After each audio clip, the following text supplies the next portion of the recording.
जय श्री श्याम दोस्तों। सी seat grooming education में आप सभी का स्वागत है। मैं हूं आशुतोष और आज डिस्कस करने वाला हूं एक बहुत ही ज्यादा जरूरी टॉपिक के बारे में। और वो टॉपिक है कि आखिरकार ये सी सीट कोर्स क्या है, इसके लिए आपको किस तरह से तैयारी करनी होती है, किस तरह की पोजीशन आप किसी कंपनी में होल्ड कर सकते हैं अगर आपने इस कोर्स को यहाँ पर क्लियर किया है। इसी ही के अलावा किस तरह के रिक्वायरमेंट्स हैं इस कोर्स को पूरा करने के लिए, किस तरह के एंट्रेंस टेस्ट के एग्जामिनेशंस होते हैं, ये सारी बातें और बहुत कुछ डिस्कस करने वाले हैं आज इस वीडियो में। तो वीडियो में आखिर तक बने रहिएगा क्योंकि ये वीडियो फुल ऑन वैल्यूएबल होने वाली है। इसी ही के अलावा अगर आप इससे जुड़ी और ज्यादा डिटेल्स जानना चाहते हैं और चैनल पे नए हैं तो चैनल को सब्सक्राइब करके बेल आइकन जरूर दबा लें क्योंकि आगे चलकर हम ऐसे ही इंफॉर्मेटिव वीडियोस पोस्ट करने वाले हैं। तो शुरुआत करते हैं सी सीट कोर्स 2024 की फुल डिटेल से। सबसे पहले जानेंगे इसके इंट्रोडक्शन के बारे में कि आखिरकार ये कोर्स क्या है और इससे आप क्यों करना चाहेंगे। सबसे पहले बात कर लेते हैं कि इस कोर्स का फुल फॉर्म क्या है। तो इस कोर्स का जो फुल फॉर्म है उसका नाम है company secretary executive entrance test. जैसे कि नाम से ही आपको पता चलता है कि ये जो टेस्ट है ये आपका एक एंट्रेंस टेस्ट रहने वाला है in the field of becoming company secretary executive. यानी कि अगर आप किसी कंपनी के अंदर कंपनी सेक्रेटरी एग्जीक्यूटिव बनना चाहते हैं तो आपको पहली सीढ़ी के तौर पे सी सीट एग्जाम को क्लियर करना पड़ेगा। तो जितने भी लोग सीएस की तैयारी करना चाहते हैं उनके लिए ये एक गेटवे हो सकता है जिसे पार करने के बाद आप अपनी सीएस की जर्नी को कंप्लीट कर सकते हैं। और जिस तरह से अलग अलग एग्जामिनेशंस की जो पढ़ाई है वो अलग अलग इंस्टीट्यूशंस के द्वारा होती है उसी ही तरह से यहाँ पर भी आपको institute of company secretaries of India यानी कि आईसीएसआई के द्वारा दिए गए एग्जामिनेशन को क्लियर करना पड़ता है। ठीक उसी तरह जैसे कि चार्टर्ड अकाउंटेंट्स की जो तैयारी है वो आईसीएआई करवाती है, कॉस्ट एंड मैनेजमेंट अकाउंटेंट्स की तैयारी आईसीएमएआई करवाती है, तो यहाँ पर आपको आईसीएसआई की तैयारी करनी पड़ेगी। तो यहाँ पर अगर हम एग्जामिनेशन की बात करें तो 4 बार एक साल के अंदर आपको एग्जामिनेशन देखने को मिलते हैं जो कि अगेन बहुत अच्छी बात है। अगर आप समय की अवधि के अंदर ही अपने एग्जाम को क्लियर करना चाहते हैं, ज्यादा समय उसके लिए नहीं देना चाहते हैं, तो आपको 4 मौके एक साल के अंदर मिलते हैं। तो अगला आने वाला सेशन तो नवंबर 2024 में है। लेकिन अगर हम बात करें कि एक साल के अंदर कब कब किन किन महीनों में एग्जामिनेशन कंडक्ट होते हैं तो जैसे कि आप देख सकते हैं कि अगर आपको जनवरी का एग्जामिनेशन देना है तो उसके लिए जो रजिस्ट्रेशन की लास्ट डेट है ये 15 दिसंबर रहती है। यानी कि 15 दिसंबर से पहले आपको अपने रजिस्ट्रेशन कर लेने हैं, तब जाकर आप जनवरी में होने वाले एग्जामिनेशन में अपीयर हो सकते हैं। ठीक उसी तरह मई में एग्जामिनेशन देना चाहते हैं तो 15 अप्रैल के पहले आपको रजिस्ट्रेशन कर लेना है। अगर आप जुलाई में एग्जाम देना चाहते हैं तो 15 जून आपकी लास्ट डेट ऑफ रजिस्ट्रेशन बन जाती है।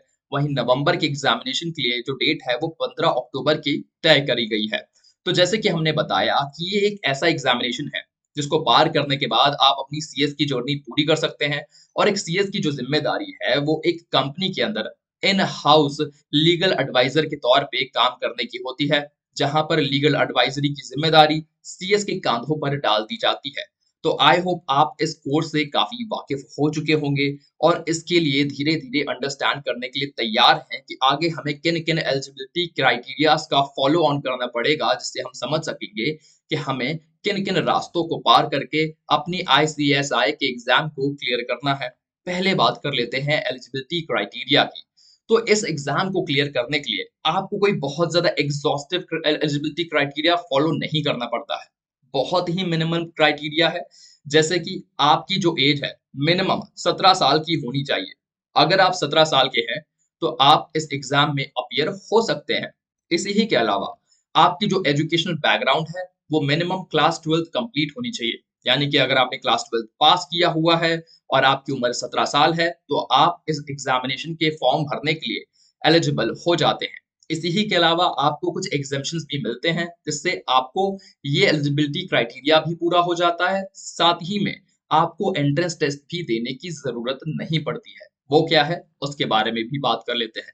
पहला जो एग्जामेशन दिया गया है वो उन स्टूडेंट्स के लिए दिया गया है जिन्होंने आईसीएआई और आईसीएमएआई के फाइनल एग्जाम्स को ऑलरेडी क्लियर किया हुआ है। दूसरा जो हमें यहाँ पर क्राइटेरिया देखने को मिलता है एग्जामेशन के तौर पे वो है कि आप अपने अपने ग्रेजुएशन में 50% मार्क्स को क्रॉस किया है, यानी कि आपके मिनिमम मार्क्स 50% से ज्यादा रह रहे हैं। इसी के अलावा अगर आप अपने अपना पोस्ट ग्रेजुएट पूरा किया है, यानी कि अगर आपके भाई ग्रेजुएशन में पूरे मार्क्स नहीं आए 50% लेकिन आपने अपनी पोस्ट ग्रेजुएट भी की है, तो आप एलिजिबल हो जाते हैं इस एग्जामिनेशन को स्किप करने के। तो यहाँ पर डायरेक्ट रजिस्ट्रेशन की बात मेंशन की गई है, तो यहाँ पर आप पढ़ सकते हैं, those meeting the examination criteria can bypass the company secretary executive entrance test and directly register for the CS executive program. यानी कि आप डायरेक्टली सीएस एग्जीक्यूटिव प्रोग्राम के लिए रोल इन कर सकते हैं अगर आपकी एग्जामिनेशंस कंप्लीट होते हैं। इसी ही के अलावा अब हम जान लेते हैं कि आखिरकार इस एग्जाम में आपको किस तरह का सिलेबस देखने को मिलेगा। तो ये जो सिलेबस है मेरी तरफ से बहुत ही ज्यादा एग्जॉस्टिव है, इसको आपको समझने की जरूरत है। जैसे कि हमने बताया कि कंपनी सेक्रेटरी एग्जीक्यूटिव बनने के बाद आपको ना सिर्फ नेशनल बल्कि इंटरनेशनल क्लाइंट से भी डील करना पड़ेगा, लीगल एडवाइजर के तौर पे कंपनी में काम करना पड़ेगा। तो उसके लिए आपकी जो कम्युनिकेशन है, यानी कि बिजनेस कम्युनिकेशन, वो बेहतरीन होनी चाहिए। तो पहला सब्जेक्ट जो हमारे सिलेबस का जुड़ा हुआ है वो बिजनेस कम्युनिकेशन का ही है। तो यहाँ पर आपकी जो एसेंशियल्स ऑफ गुड इंग्लिश है वो आ जाता है, कम्युनिकेशन आ जाती है, बिजनेस कोरस्पॉन्डेंस आ जाता है। तो ये इंपॉर्टेंट एस्पेक्ट हो जाते हैं इस कोर्स के जब आप इसकी तैयारी करते हैं। इसी के अलावा अगर हम बात करें तो आपको लीगल मैटर्स में भी अपनी नॉलेज गेन करनी होती है, लॉजिकल रीजनिंग भी आपकी बेहतर होनी चाहिए। उसके लिए इंडियन कॉन्स्टिट्यूशन के साथ आपको अच्छे से तैयारी करनी पड़ेगी, यानी कि इंडियन कॉन्स्टिट्यूशन के बारे में आपको अच्छी खासी जानकारी मिल जाएगी जब आप इसकी तैयारी करोगे। इसके अलावा एलिमेंट्स ऑफ जनरल लॉज, जहां पर Indian contracts and laws of torts आपको पढ़ाए जाएंगे, जो आपको पढ़ने पड़ेंगे इस एग्जाम की तैयारी करते करते। यहाँ पर ये बात भी मेंशन की गई है कि आपको कंपनी सेक्रेटरीज लेजिस्लेशन को भी जानना होगा, जो आपके इस पूरे सिलेबस का हिस्सा होने वाले हैं। Element of company law, legal reasoning और लॉजिकल रीजनिंग भी इस पूरे सिलेबस का एक बड़ा पार्ट हो जाता है। तो आई होप आपको ये सिलेबस फ्रेंडली लग रहा होगा अगर आप अपने इंटरेस्ट के साथ इस कोर्स को चूज करते हैं। तो जैसे कि ये बिजनेस की फील्ड है, आपको यहाँ पर इकोनॉमिक एंड बिजनेस एनवायरनमेंट की भी नॉलेज होनी चाहिए। अगर हम इकोनॉमिक्स की बात करें तो basics of demand and supply and forms of market competition, ये आपके नॉलेज में होना चाहिए। इसी ही के अलावा national income accounting and relatable concepts भी आपको पढ़ने पड़ेंगे। वहीं इंडियन बजट के बारे में भी आपको समझना पड़ेगा, इंडियन फाइनेंशियल मार्केट्स और इंडियन इकोनॉमी भी आपको वेल वर्स्ड होनी चाहिए। इसके आगे अगर हम बिजनेस एनवायरनमेंट की बात करें तो आपको गवर्नमेंट के उन की इंस्टीट्यूशन के बारे में जानकारी लेनी होगी जो बिजनेस और कंपनी से जुड़े हुए हैं। आई होप आपको ये समझ में आ रहा है। अगर हम आगे बात करें तो करंट अफेयर भी इस पूरे सिलेबस का एक अच्छा पार्ट हो जाता है। साथ ही में कम्युनिकेशन स्किल्स, जिसके बारे में हम पहले बात कर चुके हैं, ये भी आपकी बेहतर होनी चाहिए। यहाँ पर वाइवा वॉइस को भी अच्छी खासी इंपॉर्टेंस दी गई है। तो जो यहाँ पर आपके करंट अफेयर्स हैं, ये सिर्फ नेशनल इंपॉर्टेंस के ही नहीं बल्कि इंटरनेशनल इंपॉर्टेंस के भी होने चाहिए। इसीलिए आपको अगर कंपनी सेक्रेटरी एग्जीक्यूटिव की तैयारी करनी है तो आपको अपने करंट अफेयर्स भी बेहतर करने होंगे। वहीं अगर हम कम्युनिकेशन स्किल्स की बात करें तो यहाँ पर सिर्फ रिटन और ओरल स्किल्स से काम नहीं चलेगा। यहाँ पर आपको अपनी लिसनिंग स्किल्स पर भी फोकस करना पड़ेगा, जो कि बहुत रेयर दिखता है बड़े बड़े एग्जामिनेशंस में। लेकिन ये एक आपको खास एलिजिबिलिटी मिलती है जहां पर आप इसकी तैयारी कर सकते हैं और ना सिर्फ बोलना और लिखना सीख सकते हैं बल्कि बेहतर तरीके से एक बेहतरीन लिसनर भी बन सकते हैं जब आप इस एग्जाम की तैयारी कर रहे हैं। ये आपके सिलेबस का पार्ट है। अब बात कर लेते हैं हम अपने कट ऑफ की। कट ऑफ बहुत ही ज्यादा सिमिलर है जैसे कि सीए के कट ऑफ्स होते हैं, आईसीएमए के कट ऑफ्स होते हैं। तो जिस तरह से आपको सारे सब्जेक्ट्स में मिनिमम 40 मार्क्स तो लेकर ही आने हैं, यानी कि इंडिविजुअल सब्जेक्ट्स में अगर आपको पास करना है तो आपके 40% से नीचे नहीं हो सकते। अगर आपके 40% से नीचे किसी एक भी सब्जेक्ट में आ जाते हैं तो आपको पास कंसीडर नहीं किया जाएगा।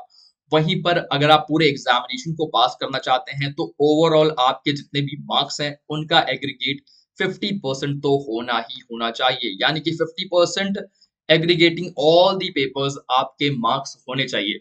इसमें भी अगर गिरावट आती है तो फिर आपके जो एलिजिबिलिटी क्राइटेरियाज हैं ये पूरे नहीं हो पाएंगे और आप एग्जामिनेशन पास नहीं कर पाएंगे।